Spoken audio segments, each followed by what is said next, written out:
Okay चलो अभी हमने एब्जॉर्प्शन में तीन केसेस कवर किया। परचेसिंग के पास सेलिंग का, सेलिंग के पास परचेसिंग का, दोनों के पास एक दूसरे का। अब एब्जॉर्प्शन वाला केस खत्म हो गया, अभी स्टार्ट हो रहा है अमालगमेशन वाला केस। ठीक है। तो अमालगमेशन में क्या होगा कि सपोज ए लिमिटेड है, बी लिमिटेड है, दोनों मर्ज होके सपोज सी बना रहे हैं। ठीक है। अब इसमें क्या होगा, अपन दो केस कवर करने वाले हैं कि आइदर ए के पास बी का शेयर है बिफोर एब्जॉर्प्शन, यानी अमालगमेशन। ठीक है, या तो रिवर्स है, बी के पास ए का। ठीक है। और ये दोनों बंदों के अभी नया कंपनी बना रहे सी लिमिटेड। तो ये अपने फोर्थ केस में कवर होगा कि only one company has inter company investment, दोनों के पास एक दूसरे का नहीं। ठीक है। और लास्ट जो केस आएगा उसमें क्या होगा कि ए के पास बी का रहेगा, बी के पास भी ए का रहेगा, यानी कि क्रॉस होल्डिंग है। और उसमें दोनों कंपनी बंद होके नया कंपनी बना है। अब ऑब्वियसली ऐसा कभी नहीं होगा कि ए के पास सी का शेयर है। ठीक है, कि सी न्यू कंपनी है तो वो पॉसिबल नहीं है। ऐसा पॉसिबल है कि ए और बी वो दोनों को एक कंपनी टेक ओवर कर रहा है। सी नया कंपनी नहीं है, सी एग्जिस्टिंग कंपनी। और उसपे अगर ए के पास सी का शेयर है या बी के पास सी का शेयर है, और उसपे अगर ये दोनों कंपनी को सी टेक ओवर कर रहा है, तो वो एब्जॉर्प्शन में ही काउंट होगा, वो अमालगमेशन में काउंट नहीं है। एग्जिस्टिंग कंपनी दो कंपनी को टेक ओवर कर रहा है ना, यानी कि सी का बैलेंस शीट खाली नहीं है, सी का ऑलरेडी एक बैलेंस शीट है। और वो ये दोनों को टेक ओवर कर रहा है। तो उसपे क्या होगा, अगर सपोज सी ये दोनों को टेक ओवर कर रहा है, एब्जॉर्प्शन, सी एग्जिस्टिंग कंपनी है, और ए के पास अगर सी का शेयर है, तो ये अपना केस नंबर 2 में काउंट होगा, सेलिंग कंपनी है शेयर ऑफ परचेसिंग कंपनी। समझा। लेकिन दो कंपनी में से एक ही कंपनी में इंटर कंपनी इन्वेस्टमेंट है। अब ये भी पॉसिबल है कि ए के पास भी सी का शेयर है, बी के पास भी सी का शेयर है। ठीक है, तो दोनों का केस अलग अलग, दोनों का एनएपी से डिफरेंस अलग अलग वर्कआउट करना है। तो दोनों के लिए सेलिंग है शेयर ऑफ परचेसिंग, वो वाला केस एप्लीकेबल होगा। ठीक है। और इससे और ज्यादा कॉम्प्लिकेट सोचा तो सपोज सी के पास ये दोनों का शेयर है और ये दोनों के पास सी का शेयर है, उस पे ए के पास बी का भी है, बी के पास ए का भी। लेकिन इतना कॉम्प्लिकेटेड सब ना आज तक सीए वालों को आया है ना तुम लोग को आएगा। ठीक है। लेकिन ये जस्ट एक थ्योरेटिकली मीन्स, ऐसा प्रैक्टिकल लाइफ में पॉसिबल है। एस आर, ये जो था एस आर ग्रुप, वो एस आर ग्रुप का एक ही साथ रिकंस्ट्रक्शन हुआ। और उसपे अमालगमेशन, डी मर्जर, ये सब कुछ एक ही साथ एक ही टाइम पे हुआ।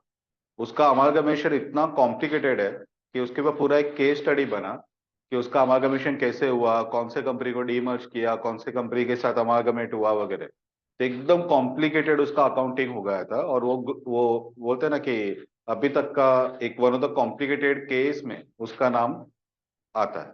ठीक है। तो वैसे ऐसे भी पॉसिबल है कि दोनों के पास एक दूसरे का शेयर है, सी का भी है, सी के पास ये लोग का है, और उस पे सी ये लोग को टेक ओवर कर रहा है। आया समझ में। अब हमारे लिए तो सिंपल, अभी ये केस में क्या करना है कि सपोज ए के पास बी का है। ठीक है, और ए और बी दोनों बंदों के न्यू कंपनी से ही बन रहा है, न्यू कंपनी, एग्जिस्टिंग कंपनी नहीं। ठीक है। तो ऐसे केस में अपन ये एनएपी से डिफरेंस वगैरह पे क्या इम्पैक्ट आएगा वो अपन ये सब में कवर करेंगे। ठीक है। तो पहला एनए, एनए में सी, ए और बी का एनए लिखेगा। यानी कि एनए ऑलवेज सेलिंग कंपनी का असेट्स एंड लायबिलिटीज का लिस्ट रहता है from the point of view of purchasing company. ठीक है। तो उसमें एक्सक्लूड इंटर कंपनी इन्वेस्टमेंट। जो इंटर कंपनी इन्वेस्टमेंट है, ए के पास बी का शेयर है, वो एनए में इंक्लूड नहीं होगा, क्योंकि इंटर कंपनी इन्वेस्टमेंट कोई भी केस हो वो अपन कभी टेक ओवर नहीं करते। तो एनए में इंटर कंपनी इन्वेस्टमेंट को छोड़ के बाकी का जो असेट्स एंड लायबिलिटीज है वो अपने को लेना है। ठीक है। सेकंड आएगा पीसी। अब इस पे क्या करेंगे कि पहले ना अपन पीसी बी लिमिटेड का फाइंड करेंगे, ए का नहीं, बी का। ठीक है। बाद में अपन पीसी फाइंड करेंगे ए का।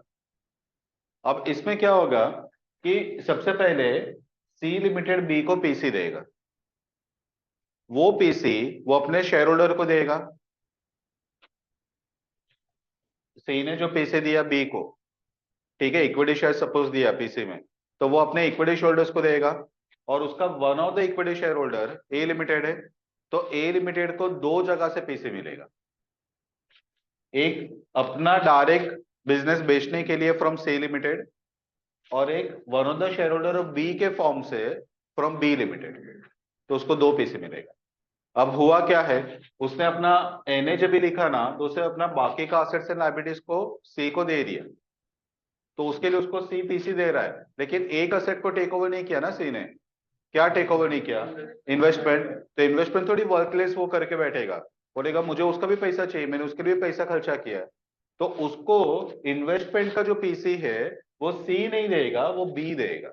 क्योंकि बी अपने शेयर होल्डर का जब पीसी ट्रांसफर करेगा तो one of the shareholder A रहेगा, और ए को बी से जो पीसी मिलेगा वो अगेंस्ट इन्वेस्टमेंट मिल रहा है, वैसे अपन ट्रीट करेंगे। समझ में आया? तो उसको दो पीसी आएगा, एक डायरेक्टली फ्रॉम सी और एक from B as a shareholder of B limited. समझ में आया? ठीक है। तो पीसी में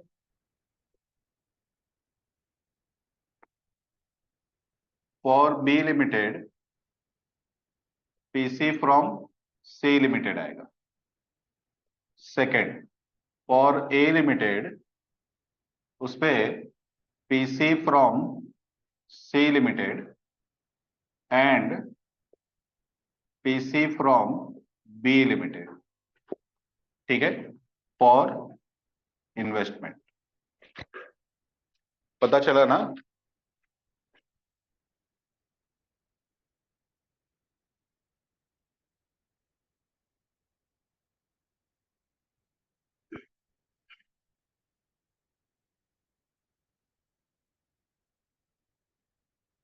ओके, तो ये दो पैसे अपने को ए के लिए रिसीव करना है।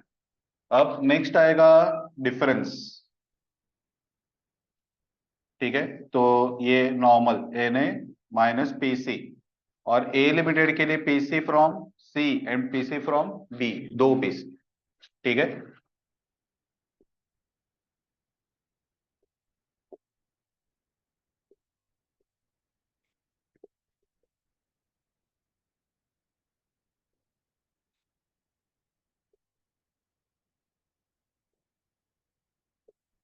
तो हम लोग को मिलेगा गुडविल और कैपिटल रिजर्व। आया समझ में? ये बी में तो नॉर्मल है, उसका एन है और उसके सामने उसका पीसी। इसके लिए दो पीसी अपने को कंसिडर करना है। अभी नेक्स्ट आएगा एंट्रीज इन सेलिंग कंपनी।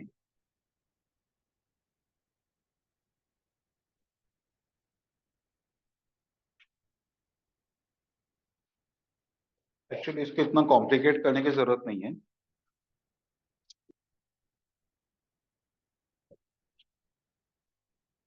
इसको सिंपल रखते हैं, क्योंकि ये वैसे भी from the point of view of C limited रहेगा। तो डिफरेंस में एन ए प्लस बी, दोनों का एन ले लो, माइनस पीसी ए प्लस बी। जितना से डायरेक्टली दे रहा है ए और बी को, बी ए को शेयर कर रहा है, वो लोग का इंटरनल मैटर। आया समझ में? ठीक है, तो वो सिर्फ ए और बी को जो पीसी देगा डायरेक्ट, वो सिर्फ वो कंसिडर करेगा, ऑटोमेटिकली वो डिफरेंस उसको मिल जाएगा गुडविल और कैपिटल रिजर्व। ठीक है, चलो अभी entries in selling company. First, close B limited. ठीक है, पहले बी को बंद करना है। नॉर्मल एंट्रीज, हर एंट्री जैसे पास करते हैं वैसे ही पास करते हैं। ठीक है, इसमें कुछ कॉम्प्लिकेशन नहीं है। उसके पास इंटर कंपनी इन्वेस्टमेंट नहीं है। वो फिफ्थ स्टेप में पेमेंट इक्विटी शेयर होल्डर में पीसी इक्विटी वालों को दे देगा, और सिक्स स्टेप में उसका इक्विटी शोल्डर अकाउंट क्लोज हो जाएगा, रियलाइजेशन प्रॉफिट या लॉस डाल देगा। अभी उसके बाद में हम लोग क्लोज करेंगे ए लिमिटेड। ठीक है, अब इस पे क्या करेंगे अपन कि स्टेप वन में जो इंटर कंपनी इन्वेस्टमेंट है उसको भी रियलाइजेशन में डाल देगा। ठीक है, इंटर कंपनी इन्वेस्टमेंट को भी रियलाइजेशन में डाल देगा, क्योंकि इंटर कंपनी इन्वेस्टमेंट है ना, वो ए के पास बी का शेयर है। अब बी तो बंद हो रहा है, यानी कि इन्वेस्टमेंट वर्थलेस हो रहा है एक्चुअली। ठीक है, तो वो इन्वेस्टमेंट को मीन्स अकाउंट ओपन करके, जैसे अपन वो सेलिंग के पास परचेसिंग का शेयर्स है, तो उसमें कैसा इक्विटी शेयर इन से लिमिटेड का अकाउंट ओपन करते थे, और उसपे अपन पहले ओपनिंग लिखते थे और शेयर रिसीव्ड लिखते थे। अब वो ओपनिंग और शेयर रिसीव्ड इसलिए लिख रहे थे क्योंकि वो जो शेयर था ना, वो सी का था, परचेसिंग का था, परचेसिंग बंद नहीं हो रहा था। यहाँ पे दो सेलिंग कंपनी में, एक सेलिंग कंपनी के पास दूसरे कंपनी का शेयर है, और जो पीसी मिलेगा ना, वो बी का शेयर नहीं मिलेगा, वो सी का शेयर मिलेगा। तो अकाउंट ही अलग अलग है। क्या क्या बोला, समझ में आया तुम लोग को? ए के पास जो शेयर्स है ना, वो बी का है। तो तुम लोग को अगर अकाउंट ओपन करना है तो वो equity share in B limited का अकाउंट ओपन होगा, और पीसी जो देगा वो सी देगा। तो वो अकाउंट कौन सा जाएगा? Equity share in C limited. तो तुम लोग ओपनिंग बैलेंस वगैरह कुछ यहाँ पे लिख नहीं पाओगे, क्योंकि वो असेट ही अलग अलग है। एक इन्वेस्टमेंट इन बी है और एक इन्वेस्टमेंट इन सी है। पॉइंट समझा? ठीक है। तो in step one, transfer intercompany investment to realisation account, realisation account में डाल देंगे।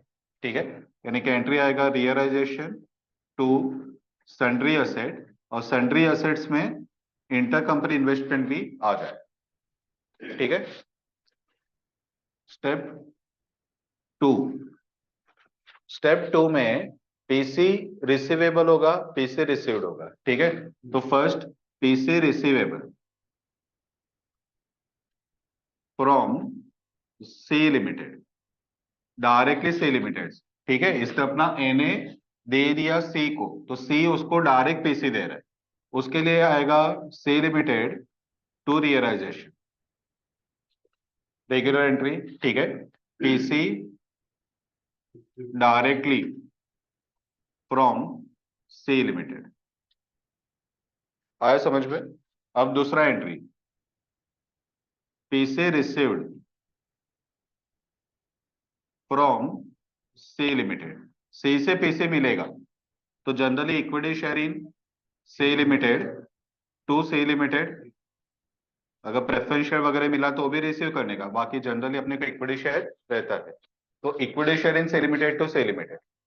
ठीक है, तो ऑटोमेटिकली सी लिमिटेड का अकाउंट क्लोज हो जाएगा और इक्विटी शेयर अपने को रिसीव होगा। ठीक है। अब तीसरा एक और आएगा, जो आएगा PC received from B limited against investment. जो इंटरकंपनी इन्वेस्टमेंट था, उसके वजह से उसको बी से भी पीसी मिलेगा। ठीक है, अब वो पीसी पहले रिसीवेबल बताओ, बाद में रिसीव करो, ऐसे नहीं करना है। ठीक है, क्योंकि अभी सी का अकाउंट अपने बुक्स पे था ही नहीं, इसके लिए हमने पहले सी से पीसी रिसीवेबल बताया। In case of B limited अपने पास तो ऑलरेडी उसका अमाउंट रिसीवेबल का एक एंट्री है, इन्वेस्टमेंट।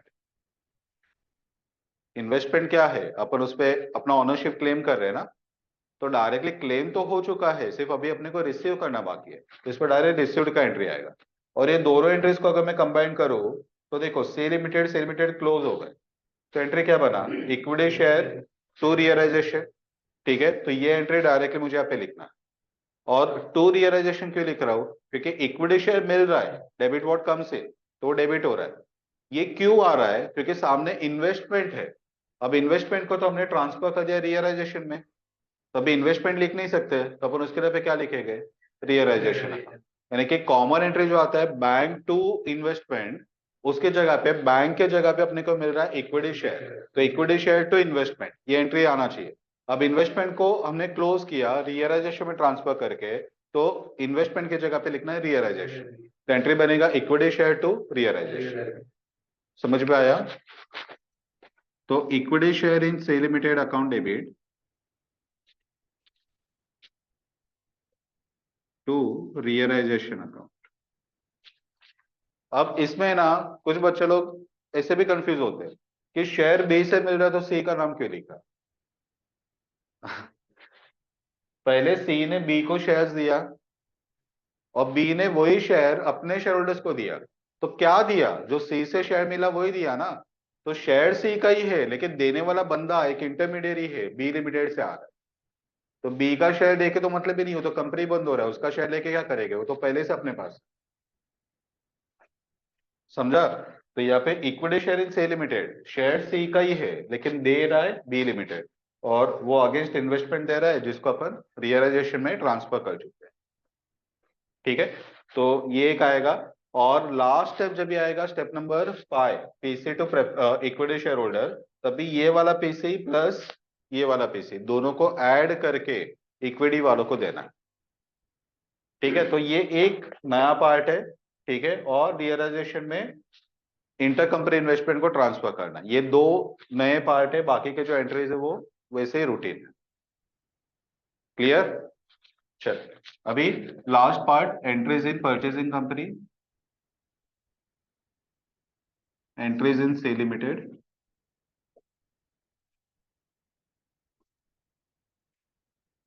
इसमें नो चेंज। जैसे परचेसिंग कंपनी में एंट्री लिखते हैं, पहले asset to liability to equity share preference share वगैरह, डिफरेंस गुडविल या कैपिटल रिजर्व, क्योंकि इसको कोई फर्क नहीं पड़ता। इसने कि सिंपल क्या किया, तुम दोनों का प्रॉब्लम है, तुम दोनों आपस में सॉल्व कर, मैं जितना असेट टेक ओवर कर रहा हूँ उतना मैं पीसी दे रहा हूँ। अब वो पीसी तुम लोग आपस में कैसे बांटोगे वो तुम लोग देखो। तो ये अपना पीसी देके फ्री हो गए। समझ में आया? क्लियर है ना? ओके चलो, तो ये लिख लो, बाद में सम लेते हैं। चलो, question number 6। The summarized balance sheet of A Limited and B Limited on 31st March 17, whereas under fully paid up equity share of 10 each, share premium, ये सिक्योरिटीज प्रीमियम का पुराना नाम था, अभी अपन इसको ये नाम यूज नहीं करते, तो शेयर प्रीमियम की जगह पे सिक्योरिटीज प्रीमियम ही अपन लिखेगा। General reserve PNL account, 10% debenture secured loan creditors, तो टेक ओवर होगा डिबेंचर सिक्योर्ड लोन और क्रेडिटर्स। ठीक है, land and building plant and machinery ये दोनों टेक ओवर होगा। Investment 10,000 shares in B limited, A के पास शेयर्स है। ठीक है, तो एक सॉरी बी का total number of share 10 each के हिसाब से 12,000 है, नहीं 1,20,000 है, सॉरी। तो 1,20,000 में से 10,000 शेयर अपने पास, ए के पास। ठीक है, परसेंटेज अगर निकाल तो कितना होगा, पॉइंट पे आएगा ना, 8.33 या कुछ आएगा।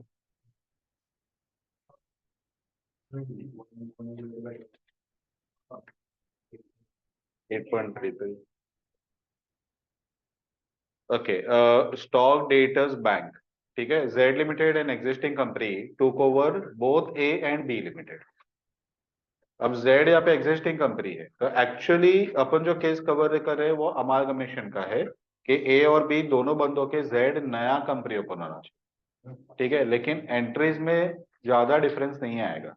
ठीक है, सिर्फ जब भी तुम लोग जेड के बुक में एंट्रीज लिखोगे ना, तो जेड के बैलेंस शीट में जेड का बैलेंस प्लस ए और बी का जो टेक ओवर किया वो दोनों को लिखना पड़ेगा।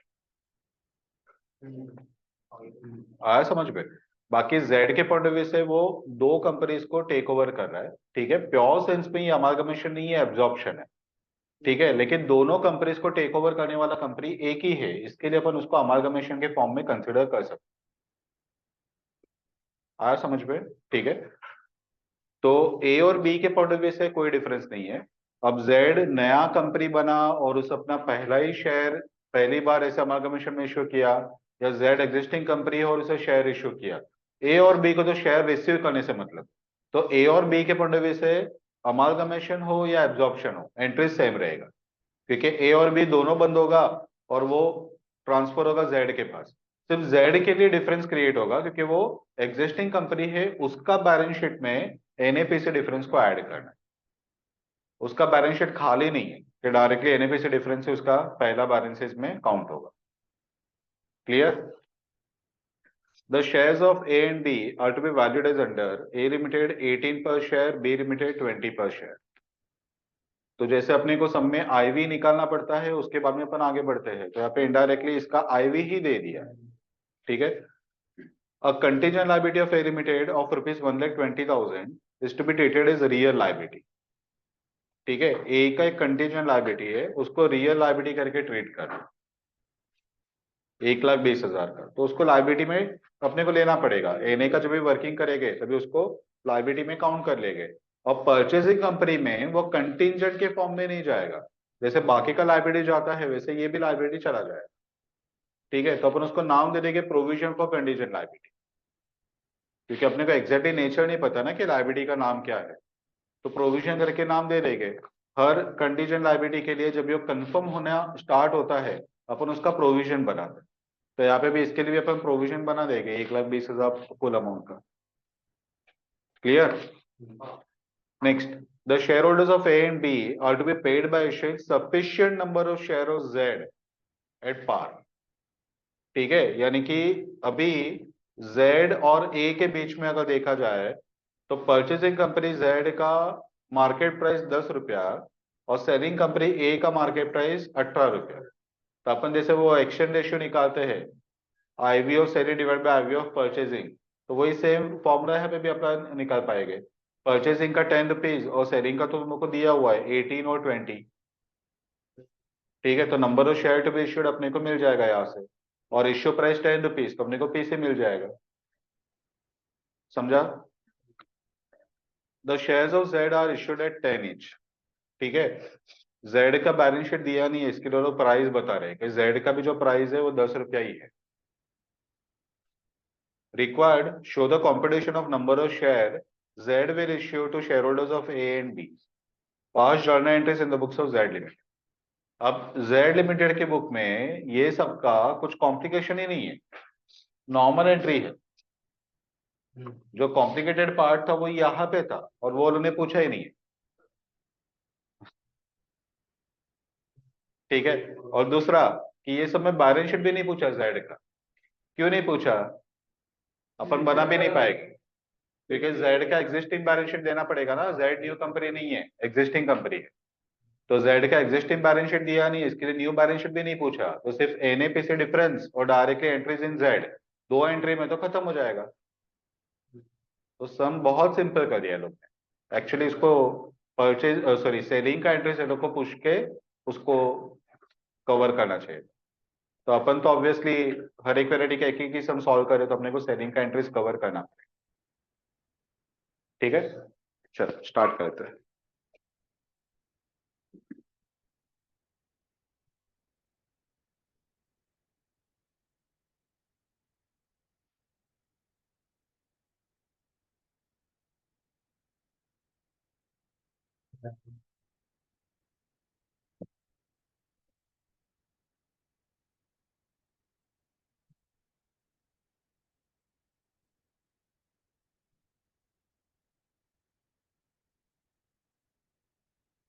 चलो first NA,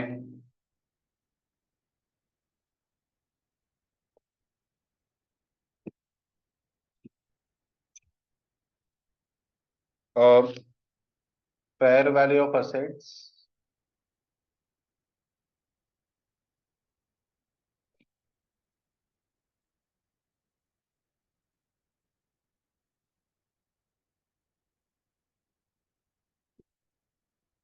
land and building 18 lakh 9 lakh,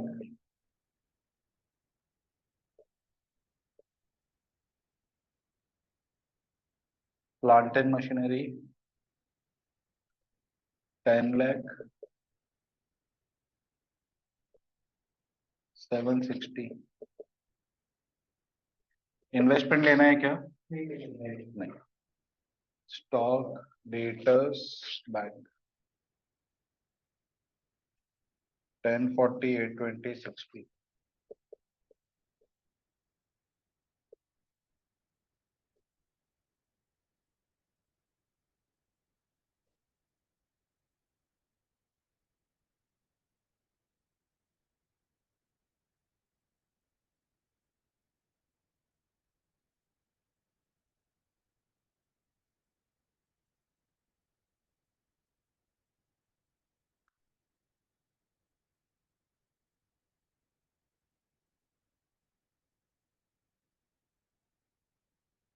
fair value of liabilities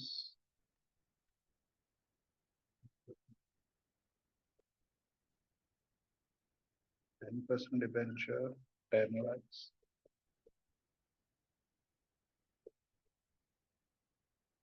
secured loan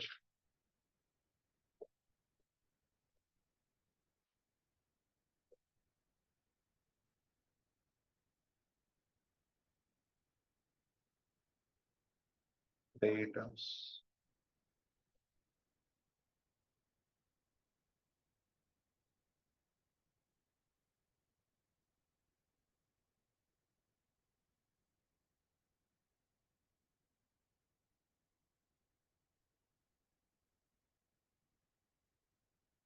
एक और है ना वो कंटीजेंट लायबिलिटी का प्रोविजन।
ठीक।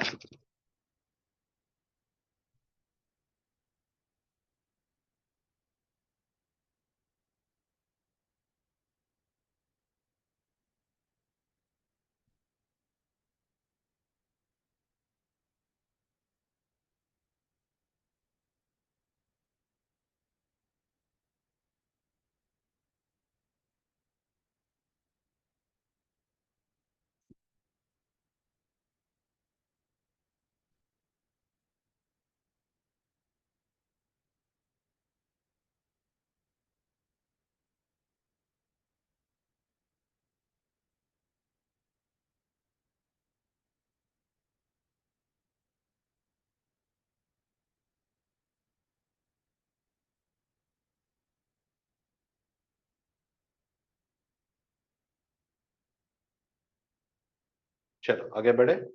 अभी 2 मिनट लिखना बंद कर दो, यहाँ पे ध्यान दो। अभी पीसी में हम लोग वर्किंग कैसे करेंगे, ये सब में तुम लोग को एक्सचेंज रेशियो गिवन है। ठीक है, हर समय ऐसे नहीं होगा। तो अगर सपोज या तो एन इक्वल टू पीसी रहेगा तो 30 लाख और 20 लाख 20 ये टोटल पीसी, और डिवाइड बाय इश्यू प्राइस करके तुम लोग को नंबर ऑफ शेयर वगैरह मिलेगा। तो वो एक ऑप्शन है। या तो आईवी वाला मेथड रहेगा। तो ये जो है एक्चुअली आईवी वाला मेथड ही बन गया है, वो लोग ने आईवी दे मीन्स फाइंड करने की जगह पे डायरेक्टली प्राइस दे दी है। ठीक है। या तो एक्सचेंज रेशियो वगैरह तो भी सेम लाइन पे ही काम करेगा। तो यहाँ पे सबसे पहले अपन फाइंड करेंगे कि नंबर ऑफ शेयर कितना इश्यू करना है। तो number of equity share to be issued, formula आएगा IV of selling divide by IV of purchasing into number of equity share of selling. यानी कि यहाँ पे आईवी के जगह पे अपने को जो मार्केट प्राइस गिवन है वो अपने को सब्स्टिट्यूट करना है। ठीक है। तो पहले कंपनी के केस में उसका ए लिमिटेड का 18 है ना आई थिंक, और डिवाइड बाय परचेजिंग का 10 इनटू उसके नंबर ऑफ शेयर कितने हैं 2 लाख।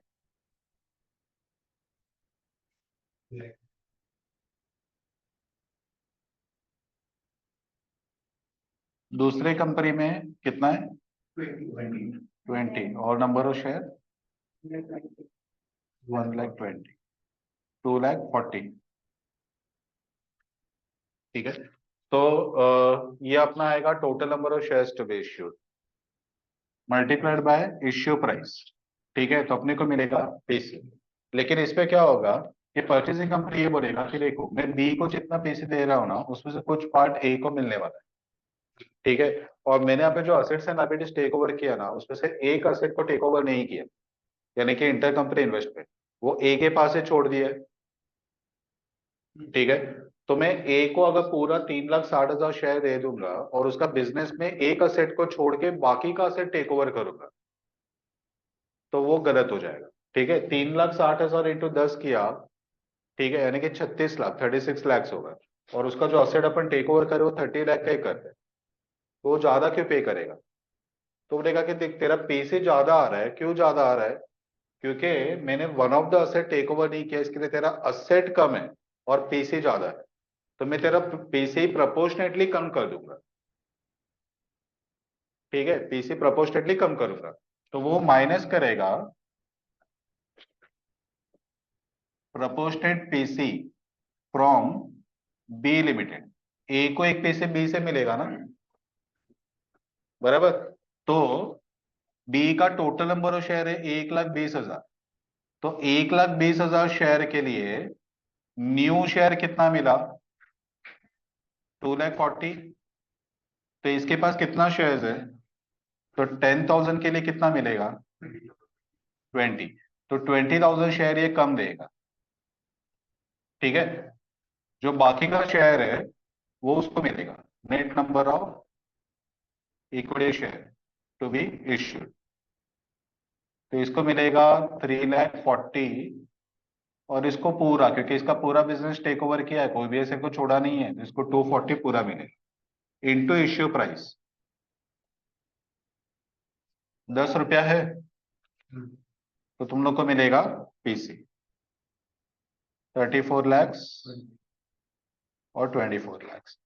अब अगर तुम लोग कंपेयर करोगे, तो पहले के कंपेयर में जो 6 लाख का डिफरेंस था, वो डिफरेंस अभी कम हो गया। 30 लाख और 34 लाख, 2 लाख का डिफरेंस कम हो गया, क्योंकि 20,000 शेयर इंटू 10 यानी कि 2 लाख रुपया पीसी उसका कम। ठीक है, और इसको 20 लाख के सामने 24 लाख का मिल रहा है, यानी कि दोनों के केस पे गुडविल तो आ ही रहा है। ठीक है, वो जेड ज्यादा पे करने को तैयार है, तो ये लोग क्यों मना करेंगे? लेकिन पॉइंट ये है कि अगर ए का पूरा बिजनेस टेक ओवर किया ना, तो उसको 3,60,000 शेयर अपन देंगे, लेकिन अगर ए का सेट उसका छोड़ के आ गए अपन, तो उसका भी तो पैसा माइनस करना ही पड़ेगा ना अपने को। समझ में आया? तुम लोग डीमार्ट में गए, शॉपिंग किया, पूरा ट्रॉली भरा, बिलिंग के लिए गए, और बिलिंग के टाइम पे तुम लोग को पता चला कि इसमें डिस्काउंट नहीं है कोई एक प्रोडक्ट में, तो वो प्रोडक्ट तुम लोग वहां पे बिलिंग पे छोड़ के आते हो ना, तो तुम लोग को ऑब्वियसली उसका पैसा वो चार्ज नहीं करेगा ना। ठीक है, तो सेम वे अगर तुम लोग यहाँ पे इसका पूरा असेट टेक ओवर करके आए, तो उसको पूरा पैसे देना पड़ेगा। लेकिन अगर वो पूरे असेट में से एक असेट वहां पे बिलिंग पे छोड़ के आए, तो पीसी प्रोपोर्शनेटली कम करो ना, उतना पीसी क्यों देने का उसको? समझा? तो वही हमने प्रोपोर्शनेटली पीसी कम कर दिया। अब इसमें ए लिमिटेड को भी अगर तुम लोग प्रॉपरली सोचो ना, तो लॉस नहीं है, क्योंकि उसे जो बाकी का असेट दिया, उसके लिए उसको डायरेक्ट पीसी मिलेगा 34 लैक्स का। इतना समझा? अगर तुम लोग बोला कि यहाँ पे 20 के सामने 24, यानी कि इसको 4 आउट ऑफ 20, यानी कि 25% एडिशनल मिला। ठीक है, तो ये अगर देखा जाए तो इसको 30 लाख के सामने 34 लैक्स मिला। ठीक है, यानी कि 4 लाख ही मिला, लेकिन यहाँ पे इसका असेट है 30 लाख का, और इसको 4 लाख मिला सिर्फ 20 लाख के ऊपर, ये तो गेन में है। तो ए लिमिटेड एक्चुअली लॉस में नहीं है, क्योंकि उसको 34 लाख मिलेगा डायरेक्टली फ्रॉम सी, और 2 लाख रुपया उसको मिलेगा फ्रॉम बी। तो उसको तो जितना पहले मिलने वाला था 36, उतना पूरा मिलेगा ही ना, सिर्फ दो सोर्सेस से आएगा। पता चला? ठीक है, तो जो असेट वो छोड़ के जा रहा है, जेड लिमिटेड टेक ओवर नहीं कर रहा है, उसका भी रिवॉर्ड उसको मिलेगा, लेकिन वो फ्रॉम बी लिमिटेड मिलेगा। क्लियर? क्लियर है ना? ठीक है, तो ये एक नया पार्ट था, ये दोनों को ध्यान में रखना है। ठीक है, अभी लास्ट वाला पार्ट, डिफरेंस। अब मुझे ये बताओ, डिफरेंस किसके पॉइंट ऑफ व्यू से रहेगा, सेलिंग या परचेसिंग? परचेसिंग के पॉइंट ऑफ व्यू से। तो दोनों कंपनीज का एक साथ वर्किंग कर सकते हैं, 30 लाख प्लस 20 लाख 20,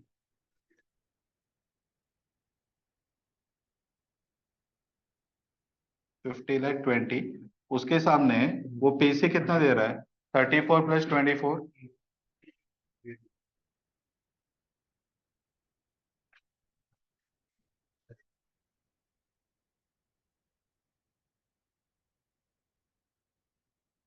क्या आएगा, गुडविल। अगर सेपरेट लिखना है तो भी चलेगा, क्योंकि पहला जो दो एंट्रीज लिखेंगे वो ए और बी का सेपरेट लिखेंगे। ए को पहले टेक ओवर करेगा और बी को टेक ओवर करेगा, तो अगर सेपरेट वर्किंग करना है तो भी चलेगा। तो वो केस में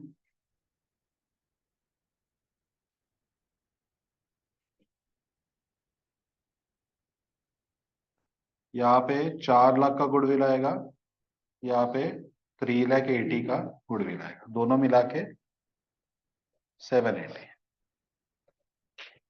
क्लियर। चलो तो ये लिख लो, बाद में आगे बढ़ते हैं।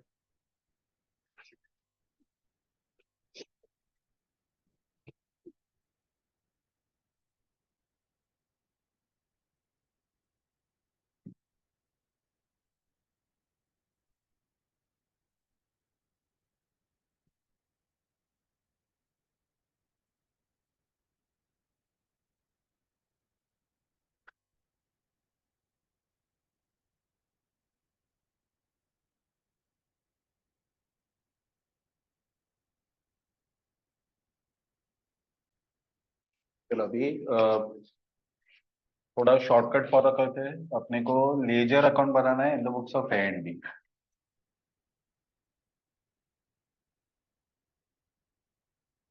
तो रियलाइजेशन अकाउंट,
दोनों को समझा ना, हर एक के लिए दो दो कॉलम तो को डालना है, एक in the books of A, एक in the books of B.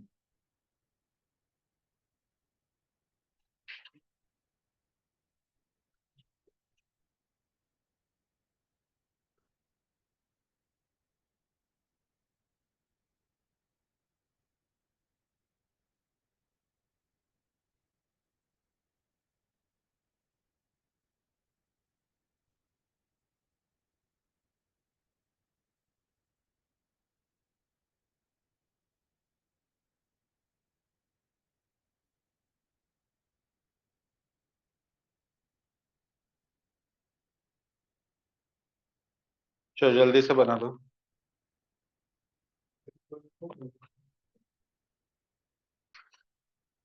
Okay, अभी स्टेप्स वही रहेगा। पहला स्टेप, असेट्स एंड लायबिलिटीज को ट्रांसफर करो। सब में रिवैल्यूएशन तो कोई दिया नहीं है। टू सन्ड्री असेट्स,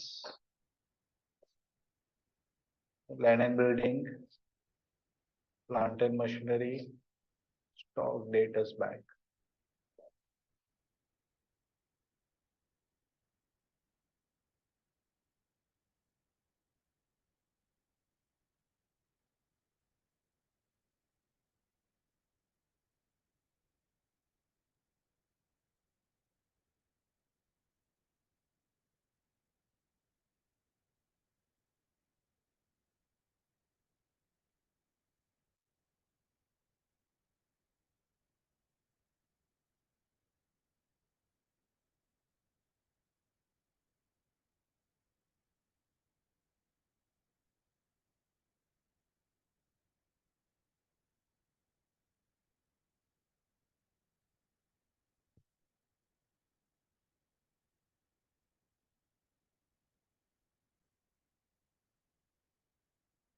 अभी ए के बैलेंस शीट में एक और असेट है जो अपने एनए में इंक्लूड नहीं हुआ है, इंटरकंपनी इन्वेस्टमेंट। वो भी अपने को रियलाइजेशन में डाल देना है। तो इन्वेस्टमेंट इन बी लिमिटेड, क्या प्राइस है उसका?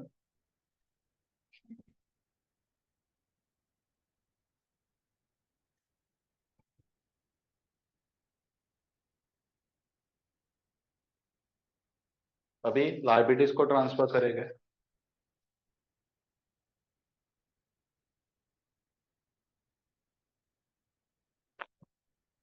10% डिबेंचर,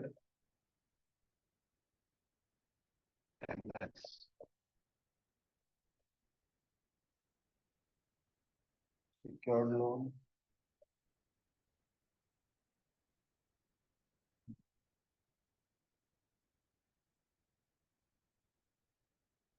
क्रेडिटर्स।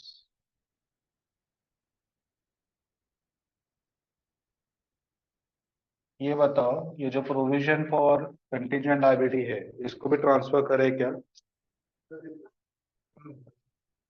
कर देंगे।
प्रोविजन फॉर कंटीजेंट लायबिलिटी वापस एक बार सोचो, ट्रांसफर करना है कि नहीं करना है?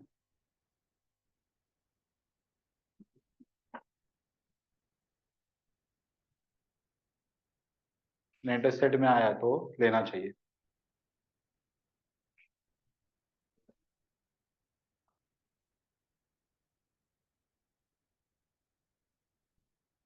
अपन अभी सेलिंग कंपनी का बुक्स लिख रहे हैं, पहली बात ये। उस पर स्टेप नंबर 1 है transfer balance sheet at book value. तो जो चीज बैलेंस शीट में है उसको ट्रांसफर करोगे, जो बैलेंस शीट में है ही नहीं वो ट्रांसफर कैसे करोगे? थर्ड स्टेप, अगर वो पेमेंट किया तो थर्ड स्टेप में जाएगा।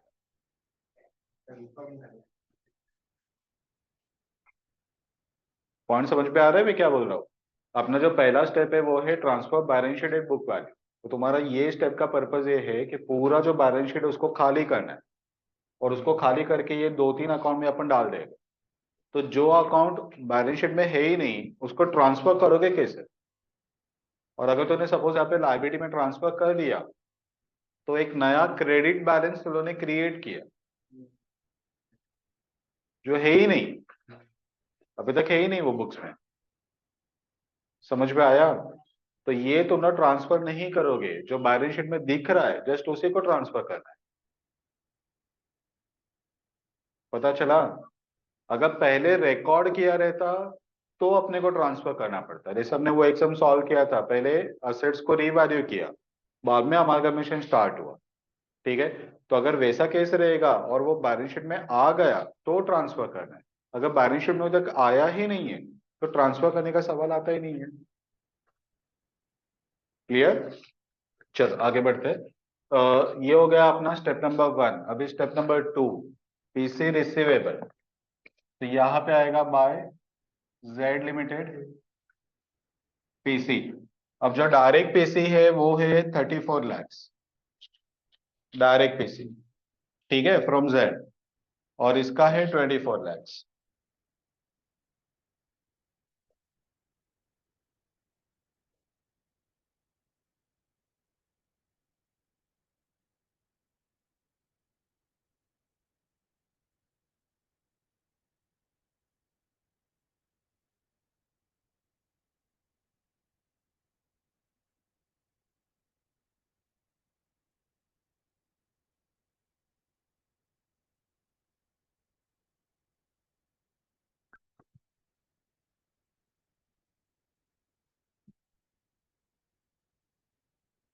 ये हुआ पीसी रिसीवेबल, अभी पीसी रिसीव होगा तो by equity share in Z limited, same 34 lakhs और 24 lakhs। दूसरा एफर्ट यहाँ पे टू जेड लिमिटेड,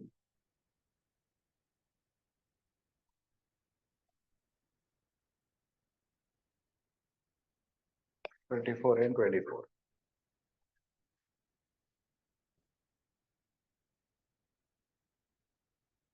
ठीक है, चलो अभी एक और पैसे मिलेगा ए लिमिटेड को, वो पैसे रहेगा बी लिमिटेड से। ठीक है, वो कितना मिलेगा? तो 20,000 शेयर मिलेगा ऑफ 10 इंच, यानी कि 2 लाख रुपए का पैसे मिलेगा। ठीक है। अब अगर तुम लोग यहाँ पे लेजर इसके लिए साइमल्टेनियस अपन कर पा रहे सब कुछ, बाकी अगर तुम लोग जर्नल लिख रहे हो तो पहले तुम लोग को बी का जर्नल लिखने का, उसको क्लोज करने का, बाद में ए का स्टार्ट करने का। तो जनरली ये इससे ही वर्किंग से समझ में आ जाता है कि कितना पैसे मिलने वाला है। बाकी जनरली तुम लोग को देखना पड़ेगा कि जो टोटल पैसे इसको मिला 24 लाख, वो 24 लाख का 8.33% जो अपन इनिशियली कैलकुलेट किया था, तो उसका 8.33% यानी कि 2 लाख रुपया इसको मिलेगा। आया समझ पे? समझा ना? चलो, तभी उसके लिए रिसीवेबल का एंट्री नहीं है, डायरेक्ट रिसीव्ड का एंट्री है। इन्वेस्टमेंट यहाँ पे है, तो इन्वेस्टमेंट बेचने का एंट्री यहाँ पे आएगा। और वो उसका पैसा कैसे मिलेगा? तो by equity share in Z limited मिलेगा। यह आएगा PC from B limited, 2 lakh. दूसरा इफेक्ट जाएगा यहाँ पे टू रियलाइजेशन अकाउंट, 2 लाख।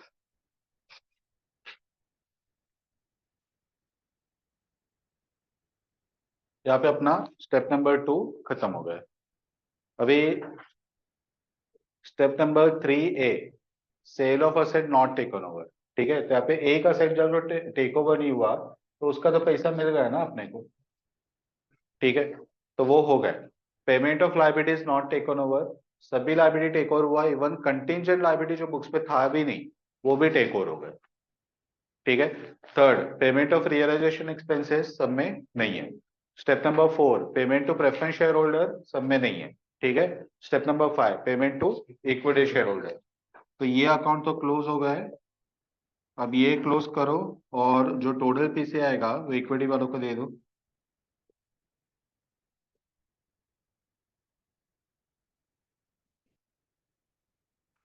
क्या? वो लास्ट स्टेप में आता है ना।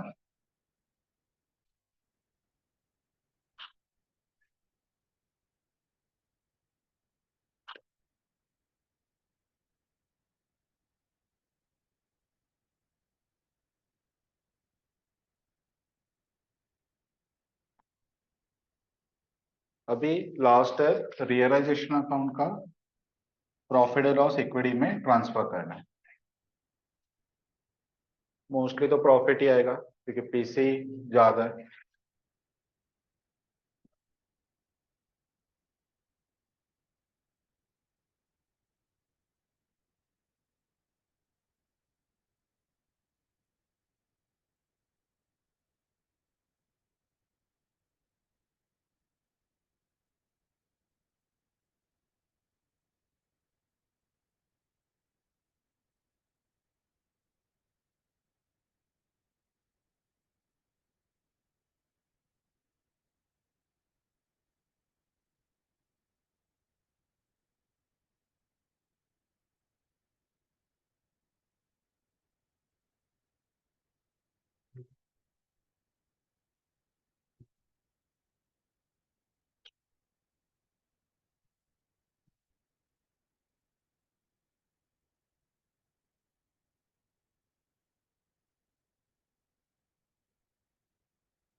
देखो इक्विटी शोल्डर टैली हो रहा है क्या?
हो गए?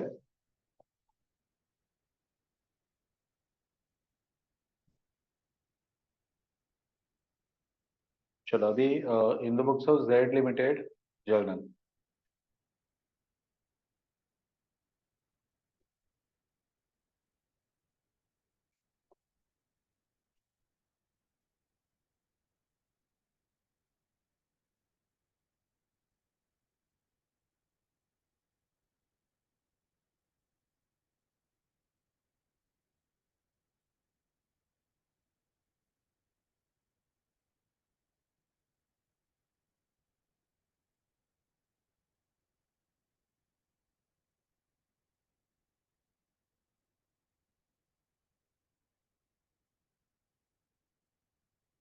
स्टार्ट करें?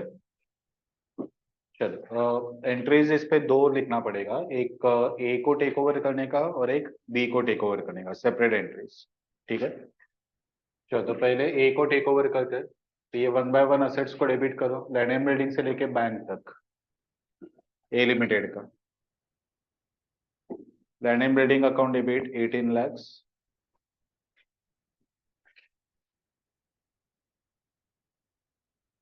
Plant and machinery account debit 10 lakhs।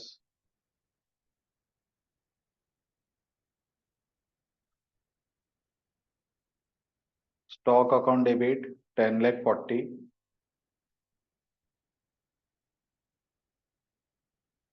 Debtors account debit 8 lakh 20। Bank account debit 60,000।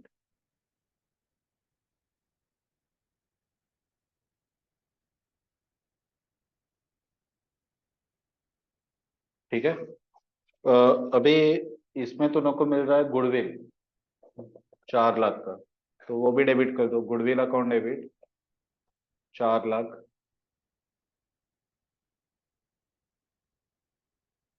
अब ये वन बाय वन लाइबिलिटीज को क्रिएट करो, तो to 10% debenture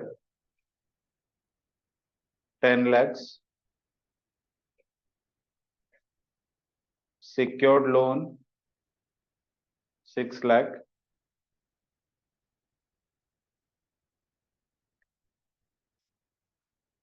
provision for contingent liability 1 lakh 20। ठीक है, यहाँ पे अपना पूरा एनए कवर हो गया और डिफरेंस कवर हो गया। अभी पीसी कवर करो। पीसी में हम लोग 3,40,000 शेयर डायरेक्टली देंगे। ठीक है, अब उसको बी से जो मिल रहा है वो खुद एंट्री पास करेगा, जो हमने यहाँ पे कवर कर लिया है। तो बी का और ये दोनों का इंटरनल कनेक्शन क्या है उससे अपने को मतलब नहीं है। ठीक है, तो अपन 3,40,000 शेयर दे रहे हैं 10 इंच का, यानी कि 34 लाख। शेयर पार पे जा रहा है तो सिक्योरिटीज प्रीमियम वगैरह नहीं आएगा, डायरेक्ट वो इक्विटी शेयर कैपिटल में जाएगा। तो देखो, to equity share capital 34 lakh. अब एंट्री टैली होना चाहिए, देख लो।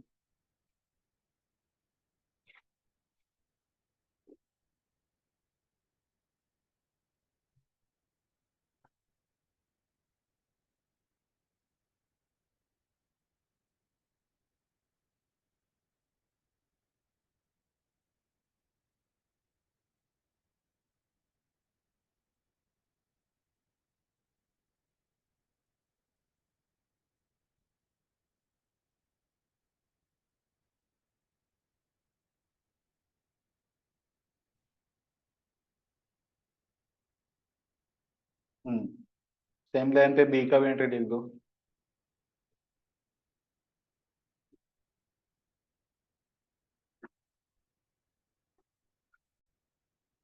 चलो, अभी last case, both selling companies है इंटर कंपनी इन्वेस्टमेंट। तो सिचुएशन ऐसा है कि ए लिमिटेड, बी लिमिटेड दोनों मर्ज होके बना रहे सी लिमिटेड। अब बिफोर अमालगमेशन ए के पास बी का शेयर है और बी के पास ए का शेयर है, तो क्रॉस होल्डिंग है।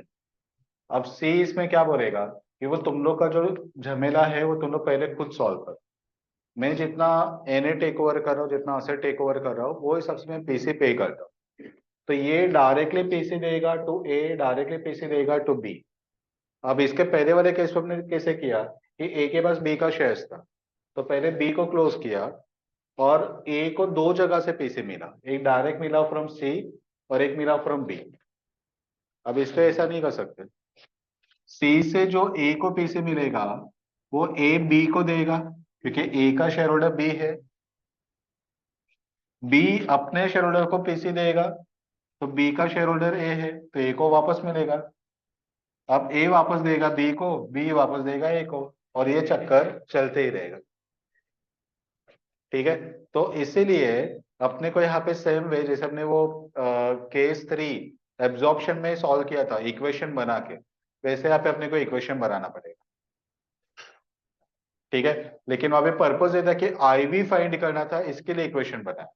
यहाँ पे पीसी को कैसे डिस्ट्रीब्यूट करेंगे ना, उसके लिए इक्वेशन बनाना पड़ेगा। ठीक है, तो पहला एनए, एनए एक्सक्लूड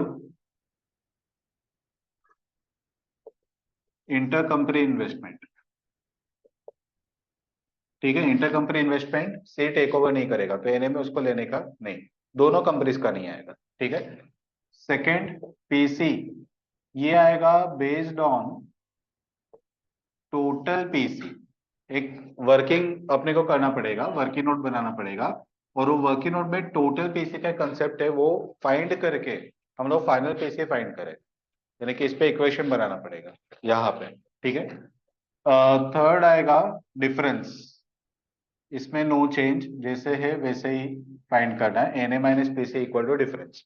ये तीनों वर्किंग सी के पॉइंट ऑफ व्यू से, इसके लिए ज्यादा कॉम्प्लिकेशन नहीं है, सिर्फ ये वाले पार्ट में सम का कोर एरिया छुपा हुआ है, सब ये वाले पार्ट इक्वेशन बना के ये दोनों को डिस्ट्रीब्यूट कैसे करना है वो अपने को डिसाइड करना है। ठीक है, नेक्स्ट आएगा entries in selling company. Step 1, transfer inter company investment to realisation account.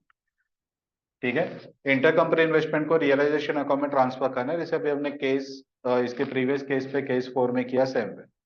ठीक है, स्टेप 2 जो था अपना, वो था पीसी रिसीवेबल। अब ये जो पैसे रिसीवेबल आएगा ना, ये बेस्ड ऑन टोटल पेसी जो हमने वर्किंग किया रहेगा, उसके हिसाब से अपने को पैसे रिसीवेबल बताना है।